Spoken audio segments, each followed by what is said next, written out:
या निवडणुकीमध्ये दोनच नावं चालतात, एक मुंडे आणि दुसरं पवार. दरवर्षी बीड जिल्ह्यामध्ये अख्खा जिल्हा टँकरच्या पाठीमागे धावतो. स्वातंत्र्य मिळून 70 वर्ष होऊन गेली, 75 वर्ष होऊन गेली, बीडला रेल्वे नाही आहे.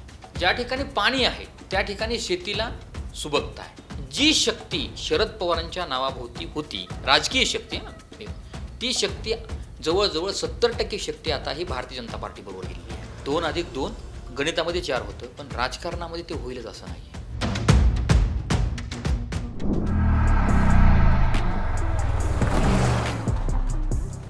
पोस्ट ग्रॅज्युएट डिग्री कोर्सच्या माध्यमातून परिपूर्ण राजकीय नेतृत्व घडवणारं आणि प्राध्यापक राहुल कराड यांच्या संकल्पनेतून साकारलेलं भारतातील पहिलं institute MIT school of government presents जागर लोकशाहीचा. नमस्कार, मी Deepak Darade, for the people न्यूजमध्ये आपल्या सर्वांचं स्वागत आहे. MIT स्कूल ऑफ गव्हर्नमेंट प्रस्तुत जागर लोकशाहीचा हा फॉर द पीपल न्यूजचा महाराष्ट्र दौरा सध्या आपण लोकसभा निवडणुकीच्या निमित्तानं करतो आहे. आणि हा दौरा करत असताना आज आपण बीड लोकसभा मतदारसंघामध्ये आणि या बीड लोकसभा मतदारसंघामधली राजकीय परिस्थिती, इथले विकासाचे मुद्दे, इथले एकूण काय मुद्दे या सध्या निवडणुकीच्या केंद्रस्थानी आहेत या संदर्भात जाणून घेण्यासाठी बीडचे वरिष्ठ पत्रकार वसंत मुंडे आहेत माझ्यासोबत. आपलं स्वागत आहे फॉर द पीपल न्यूजमध्ये. आम्ही एकूण सगळ्या 35 लोकसभा मतदारसंघामधून जातो आहे आणि वेगवेगळ्या ठिकाणी मतदारांचे खास करून अभिप्राय जाणून घेतो आहे की जो मतदार राजा आहे, पण राजा तो फक्त निवडणुकीलाच आठवतो, इतर वेळी मात्र राजाचा विसर पडतो. आणि राजाही हे सांगतो की फक्त निवडणुकीपुरते येतात. आता आपण पत्रकार म्हणून त्यांच्या भूमिका जाणून घेतो, त्यांच्या भूमिका मांडतो, त्यावेळेसही अगदी ती स्पष्टता त्यांच्या बोलण्यामध्ये दिसते. आता तुम्ही अनेक वर्ष बीडमध्ये पत्रकारिता करताय आणि अतिशय जवळून इथलं राजकारण बघितलं आहे. बीड म्हटलं की कुठल्या अशा प्रमुख गोष्टी आहेत की ज्या खास करून त्याची चर्चा होते आणि राजकारण आलं की कोण कोणाकडे आहे, कोण कुठे आहे, शेवटपर्यंत थांगपत्ता लागत नसलेलं हा लोकसभा मतदारसंघ आहे. अशी चर्चा महाराष्ट्रभर असते. काय खासियत आहे इथल्या राजकारणाची? नाही, बीड लोकसभा मतदारसंघ किंवा बीड जिल्हा असं म्हणलं की ती महाराष्ट्रात चर्चा होणार हे साहजिक आहे. त्याची 2 प्रामुख्याने कारणं आहेत. हा लोकसभा मतदारसंघ हा पुरोगामी विचाराचा मतदारसंघ म्हणून सुरुवातीला होता. म्हणजे या ठिकाणी बाहेरचे, बीड जिल्ह्याच्या बाहेरचे परांजपे यांना या मतदारसंघातून निवडून आणलं गेलं. आणि सुरुवातीच्या काळात काँग्रेसचा प्रभाव, अगोदर कम्युनिस्टांचा, नंतर काँग्रेसचा, म्हणजे गंगाधरबा बुरांडे हे डाव्या विचारसरणीचे सुद्धा या ठिकाणी निवडून आले. आणि नंतर काँग्रेसचा प्रभाव कमी झाला, तो गोपीनाथ मुंडेंच्या नेतृत्वाचा उदय झाल्यानंतर 90च्या दशकामध्ये. आणि मग मुंडेंचं नेतृत्व हे राज्य पातळीवरचं नेतृत्व असल्यामुळं इथली निवडणूक ही मुंडे यांच्या भोवती फिरायची. आणि असा मुंडेंचा हा जिल्हा असला तरी या ठिकाणी शरद पवारांचं सुद्धा तेवढंच तुल्यबळ राजकीय शक्ती या ठिकाणी प्रत्येक निवडणुकीत समोर आली, दिसून येत होती.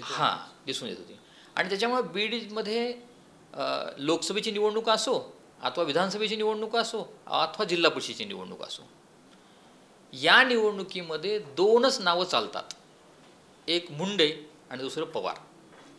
या 2 नावाभोवतीच निवडणूक फिरते. आणि त्यामुळं महाराष्ट्रामध्ये या जिल्ह्याच्या निवडणुकीची चर्चा होते, राजकारणाची खासियत म्हणून चर्चा होते. सैन्य आणि क्रीडा क्षेत्रात करिअर करायचे? नेताजी सुभाषचंद्र बोस सैनिकी निवासी शाळा पुणे. ॲडमिशनसाठी संपर्क 960 781 1662. आता राजकारण तर होतच, म्हणजे ते जिथं विकास आहे किंवा विकास नाही. पण बीड तसा विकासाच्या दृष्टिकोनातून मागासलेला जिल्हा म्हटलं जातं. तर हे जे मागासलेपण आहे किंवा विकास झाला नाही असं जे इथल्या लोकांची ओरड असते, कुठले असे सेक्टर आहेत की जिथं विकास खरं होऊ शकतो, काय गोष्टी करण्याची आवश्यकता आहे? तर ती राजकीय शक्ती म्हणजे गोपीनाथ मुंडेंसारखं नेतृत्व या ठिकाणी होतं, परंतु त्यांचा बराचसा काळ त्यांच्या राजकीय जीवनाचा हा विरोधामध्ये गेला. सत्तेमध्ये फार ते कमी राहिले. आता सत्तेमध्ये BJP बरीच 2 वेळा केंद्रामध्ये आहे, राज्यामध्ये पण. तर इथले कुठले प्रश्न आहेत की ते असे मार्गी लागले पाहिजेत असं वाटतं? नाही, बीडचं मूळ असं आहे की भौगोलिकदृष्ट्या बीड मराठवाड्याचा सेंटर आहे, पण आवर्षण प्रवण क्षेत्रामध्ये येत असल्यामुळं इथं सगळं जिरायती क्षेत्र आहे. पाण्याचा प्रश्न इथं गंभीर आहे सुरुवातीपासून. आणि म्हणून दरवर्षी तुम्हाला आश्चर्य वाटेल की दरवर्षी बीड जिल्ह्यामध्ये अख्खा जिल्हा टँकरच्या पाठीमागे धावतो पिण्याच्या पाण्यासाठी. टँकरच्या पाठीमागे म्हणजे 1000 टँकर या बीड जिल्ह्यामध्ये पिण्याच्या पाण्यासाठी लावले जातात. आणि दुसरी गोष्ट काय की इथल्या माणसामध्ये कष्ट करण्याची तयारी आहे, कारण भौगोलिक परिस्थिती तशी आहे. त्याच्यामुळे इथला माणूस मोठ्या प्रमाणावर ऊस तोडण्यासाठी, कारण पाणीच नाही आणि सगळे अल्पभूधारक, याच्यामुळं इथल्या माणसाला इतर ठिकाणी जाऊन काम केल्याशिवाय गत्यंतर नाही. त्यामुळं महाराष्ट्रातल्या सगळ्या साखर कारखान्याची, जेवढे साखर कारखाने आहेत या सगळ्या साखर कारखान्याचा पट्टा हा बीड जिल्ह्यातल्या श्रमावर चालतो, म्हणजे बीड जिल्ह्यातल्या कष्टावर चालतो असं म्हणलं तर वावगं ठरणार नाही. आणि म्हणून इथली जवळजवळ 4 ते 5 लाखाच्या आसपास लोक दरवर्षी 6 महिन्यासाठी विविध कारखान्यावर जातात आणि ती साखर कारखानदारी चालते आणि त्याच्यावरच सगळं अर्थकारण चालतं. दुसरा तुमचा जो मुद्दा आहे की बीड जिल्ह्यामध्ये विकासाच्या बाबतीमध्ये कुठले सेक्टर्स आहेत. मूळ बीड जिल्ह्यामध्ये जो पण पाण्याचा प्रश्न सुटत नाही तो पण विकासाला गती येणार नाही, हे त्यातलं तंत्र आहे. कारण पश्चिम महाराष्ट्राच्या बाबतीमध्ये किंवा इतर ठिकाणच्या बाबतीमध्ये, खानदेशामध्ये आपण किंवा उत्तर महाराष्ट्रामध्ये जर बघितलं, ज्या ठिकाणी पाणी आहे त्या ठिकाणी शेतीला सुबकता आहे आणि त्या ठिकाणी आर्थिक परिस्थिती सुधारू शकते, त्या ठिकाणी विकास होऊ शकतो. शेवटी विकास म्हणजे काय? रस्ते बांधले, सरकारी बिल्डिंग उभा राहिले म्हणजे विकास आहे का? तर तिथल्या माणसाचं दरडोई उत्पन्न वाढणं, म्हणजे तिथलं अर्थकारण म्हणजे असं प्रवाही व्हायला पाहिजे. अर्थकारण प्रभावी होणं म्हणजे सामान्यातल्या सामान्य शेवटच्या माणसाचं अर्थकारण प्रभावित होणे आणि त्याचं दरडोई उत्पन्न वाढणे हे विकासाचं मूळ सूत्र आहे. म्हणजे तुम्हाला मी सांगितलं पाहिजे की महाराष्ट्रामध्ये सर्वाधिक दरडोई उत्पन्न कमी असणारा जे काही 2 जिल्हे आहेत त्यामध्ये हिंगोली तालुके, जिल्ह्यामध्ये तालुके, हिंगोली एक आहे आणि त्यानंतर बीड जिल्ह्यातला वडवणी तालुका हा दरडोई उत्पन्नामध्ये सर्वात कमी आहे. त्यामुळे मानव विकास निर्देशांकामध्ये मराठवाडा विकास कार्यक्रमाअंतर्गत या 2 बीड जिल्ह्यातल्या एका तालुक्याची निवड केली गेली होती. म्हणजे तुम्ही महत्त्वाचा मुद्दा पाण्याचा उपस्थित केला. पाणी आलं तर तुम्ही शेती आणि शेती संलग्न व्यवसाय हा चांगला होऊ शकतो असं म्हणाल. पाणी आलं तर उद्योगही येऊ शकतात, त्यामुळे रोजगाराचा प्रश्न सुटेल. आत्ता जी लोकसभा निवडणूक सुरू आहे याच्यामध्ये हे प्रश्न किती प्रभावीपणे चर्चेमध्ये येत आहेत किंवा कशी परिस्थिती आहे? नाही, आता 1-2 गोष्टी लक्षात घ्या. मूळ असं आहे की बीड जिल्ह्यामध्ये कनेक्टिव्हिटीच नव्हती. म्हणजे जी उद्योगासाठी आणि विकासासाठी पूरक असणारी जी व्यवस्था आहे ती काय आहे? कनेक्टिव्हिटी. म्हणजे चांगले रस्ते आणि रेल्वे वाहतूक, हवाई वाहतूक. तर आणखी म्हणजे स्वातंत्र्य मिळून 70 वर्ष होऊन गेली, 75 वर्ष होऊन गेली, बीडला रेल्वे नाही आहे. मग हे कोणाचं अपयश आहे? सरकार कोणाचंही असो, पण बीड हा देशामधला, महाराष्ट्रामधला एक जिल्हा आहे ना, या जिल्ह्यामध्ये लोक राहतात ना. तर हे का विणलं गेलं नाही जाळं किंवा ही रेल्वे का आली नाही? कोणावर दोष ठेवणं हा विषय नाही आहे, पण रेल्वे आली नाही हे वास्तव आहे. आता या मागच्या काही काळामध्ये, मागच्या 10 वर्षामध्ये या रेल्वेच्या बाबतीमध्ये ज्यावेळेस गोपीनाथ मुंडे साहेब दिल्लीमध्ये म्हणजे खासदार म्हणून गेले, त्याच्यानंतर या विषयाला थोडा गती मिळाली आणि आता एक 60-70 किलोमीटर रेल्वेचं काम झालेलं आहे. दुसरं, नॅशनल हायवे जिल्ह्यामध्ये काही या काळामध्ये येऊ शकले आणि म्हणून जिल्ह्यामध्ये थोडी कनेक्टिव्हिटी वाढलेली आहे. ती कनेक्टिव्हिटी आत्तापर्यंत नाहीच आहे. त्याच्यामुळे कुठला उद्योग येणं, पाणी नाही आणि कनेक्टिव्हिटी नाही, या दोन्ही गोष्टी नाहीत. आता कनेक्टिव्हिटी होते, त्यातल्या एक साधारणतः थोडं समाधानाची गोष्ट आहे कनेक्टिव्हिटी आहे. आणि म्हणून या मूलभूत विकासाच्या गोष्टीकडं म्हणजे निवडणुकीमध्ये कुठल्या गोष्टीवर चर्चा व्हायला पाहिजे? मूलभूत विकासाच्या गोष्टी, सर्वसामान्य माणसाच्या विकासाच्या गोष्टी. पण दुर्दैवानं बीड जिल्ह्याच्या निवडणुकामध्ये राष्ट्रीय मुद्दे, राज्यस्तरावरचे मुद्दे आणि जिल्हा स्तरावरचे विकासाचे मुद्देसुद्धा कुठंही चर्चिले जात नाहीत. येऊन निवडणूक येते ती कुठे येते? ती निवडणूक येते जात या फॅक्टरवर. हे दुर्दैव आहे. म्हणजे जातीवर निवडणूक येऊन थांबते. म्हणजे उमेदवाराच्या कामाची तुलना व्हायला पाहिजे. उमेदवाराच्या बाबतीमध्ये कोणता उमेदवार काय या बाबतीमध्ये कुठले प्रश्न मांडू शकतो, विकासाचं कुठलं कोण व्हिजन मांडू शकतो, विकासाचं व्हिजन मांडलं पाहिजे उमेदवारांनी आणि लोकांनी त्याला प्रतिसाद दिला पाहिजे. पण इथं त्याचं गणितच होत नाही. ही सगळी निवडणूक येऊन थांबते ते या आकडेमोडीवर. म्हणजे आता तुम्ही फार महत्त्वाचा विषय आणि मी त्याच्यावर येणारच होतो, कारण बीड म्हटलं की जात फॅक्टर येतो.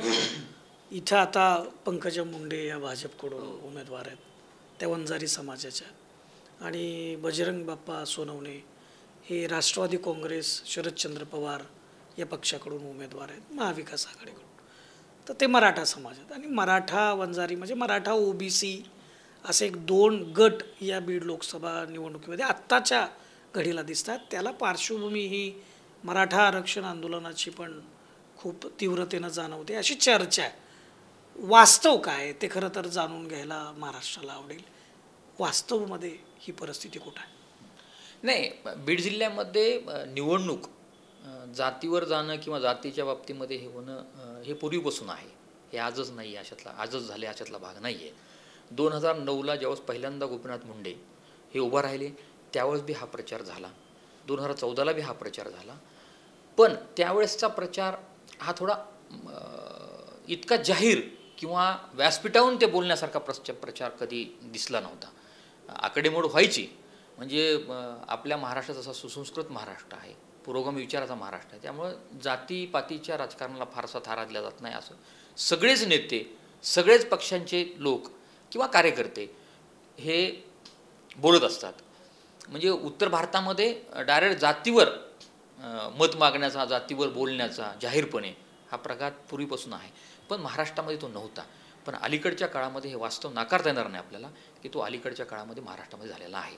आणि त्यातले त्यात बीड, तुम्ही ज्या मराठा आरक्षणाच्या संदर्भामध्ये विषय काढलेला आहे, तर बीड हे मनोज जरांगे पाटील हे जे मराठा आरक्षणाचे प्रमुख आहेत, तर त्यांचं बीड हे मूळ गाव आहे.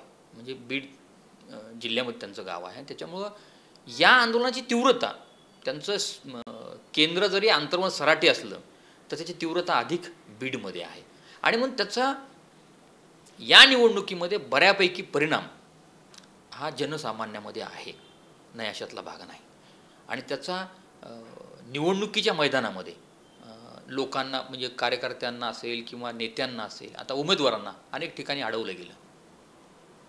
उमेदवारांना अडवून बोलू न देण्याचा काही प्रयत्न झाला किंवा गावबंदी हा जे एक नवीन विषय आला की लोकशाहीमध्ये जे अपेक्षित नाही की लोकशाहीमध्ये तुमची मतं मांडण्याचा, तुम्हाला प्रश्न विचारण्याचा लोकशाहीने अधिकार दिलेलाच आहे, सर्वांना दिलेला अधिकार आहे. पण गावबंदी करण्याचे बी प्रकार या जिल्ह्यामध्ये घडले, मराठवाड्यामध्ये घडले. आणि त्याच्यामुळे या निवडणुकीमध्ये ती तीव्रता जाणवते आहे. पण ती मतामध्ये किती कन्वर्ट होईल याबद्दल मी सुद्धा संशय आहे. त्याचं कारण असं आहे की स्थानिक पातळीवर बहुसंख्येने असलेला हा मराठा समाज सुशिक्षित आहे, समजदार आहे, राजकीय दृष्ट्यासुद्धा तो चाणाक्ष म्हणलं तरी हरकत नाही किंवा जागृत आहे. त्याच्यामुळं सतसत यांनी या बाबतीमध्ये ते निर्णय घेतील आणि तो मतपेटीमध्ये दिसेल असं दिसतं. एकूण लढत जी होणार आहे ती ज्या एकतर्फी लढती झाल्या 2014, 2019 तशी एकतर्फी लढत ही 2024ची दिसते तुम्हाला? नाही, 2009लाही नव्हती, 2014लाही नव्हती, 2019ला. तुम्ही बघा बीड जिल्ह्यातल्या, तुम्हाला गणित सांगतो मी सोपं.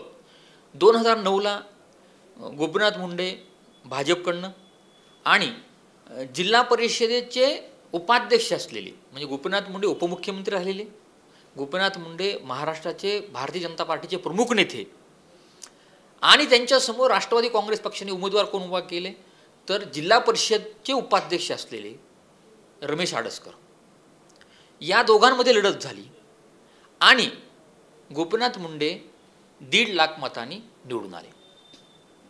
त्यावेळेस बी जातीवादाचा विषय म्हणजे मोठ्या प्रमाणामध्ये होता. त्यानंतर 2014च्या निवडणुकीमध्ये काय झालं? 2014च्या निवडणुकीमध्ये त्यावेळेसचे राष्ट्रवादी काँग्रेसचे राज्यमंत्री सुरेश धस होते राष्ट्रवादी काँग्रेसकडनं आणि गोपीनाथ मुंडे भाजपकडनं. राष्ट्रवादी काँग्रेस पक्षाची तेव्हा सत्ता होती. पालकमंत्री आणि जवळपास 5 ते 6 मंत्री, 10 ते 11 आमदार हे पूर्ण राष्ट्रवादी काँग्रेस पक्षाचे होते. आणि गोपीनाथ मुंडे आणि त्यांच्यासमोर लोकप्रतिनिधी म्हणून फक्त पंकजा मुंडे परळीच्या आमदार होत्या. याच्या पलीकडे गोपीनाथ मुंडेंसोबत कुणीही राजकीय नेता म्हणून कुणीही नव्हतं.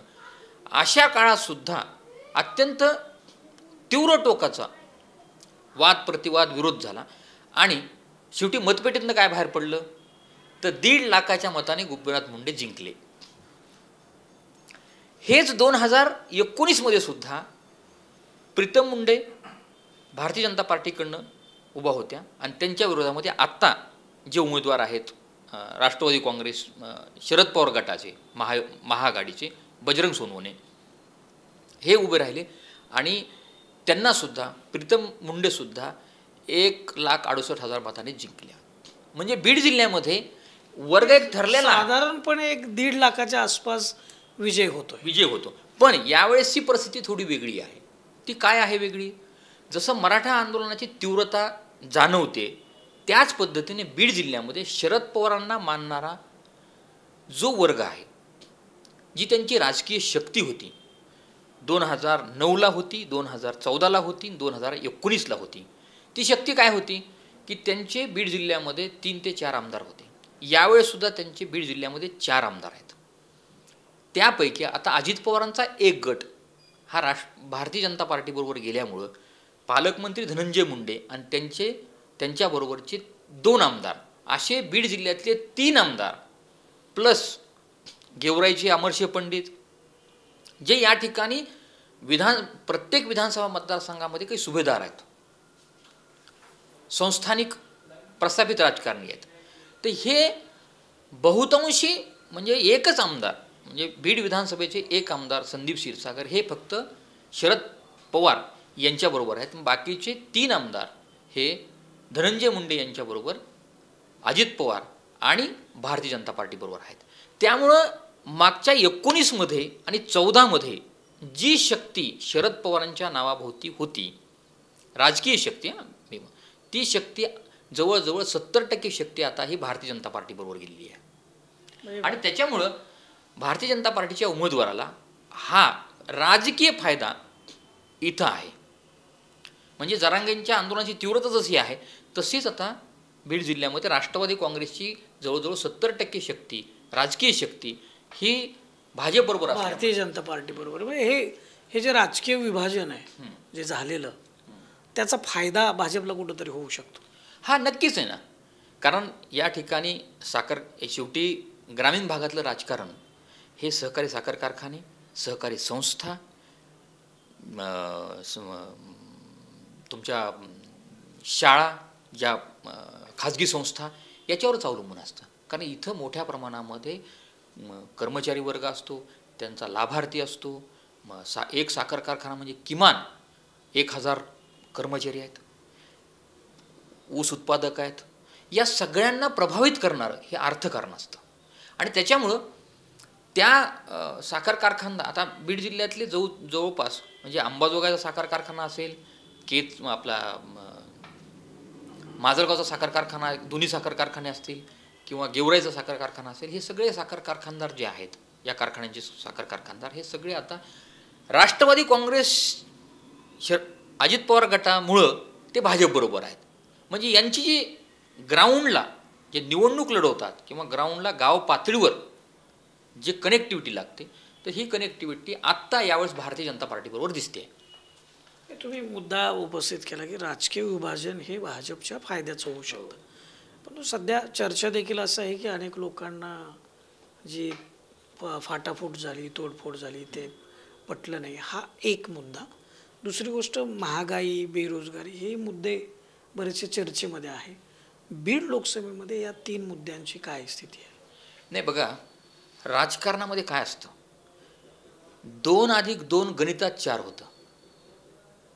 2+2 गणितामध्ये 4 होतं, पण राजकारणामध्ये ते होईलच असं नाही आहे. म्हणजे ही वस्तुस्थिती आहे. राजकारणाची व्याख्या पूर्णपणे वेगळी आहे. कारण मी जवळपास आता 6 ते 7 निवडणुका बघतोय, तर राजकारणामध्ये असं होत नाही. आणि त्याच्यामुळं ही जी अर्धी तुमचा जो मुद्दा आहे की ही राजकीय शक्ती भाजपबरोबर आलेली आहे आणि मग भाजपबरोबर त्याचा फायदा कितपत होईल, तर हे निवडणुकीत मतपेटीतून दिसणार आहे.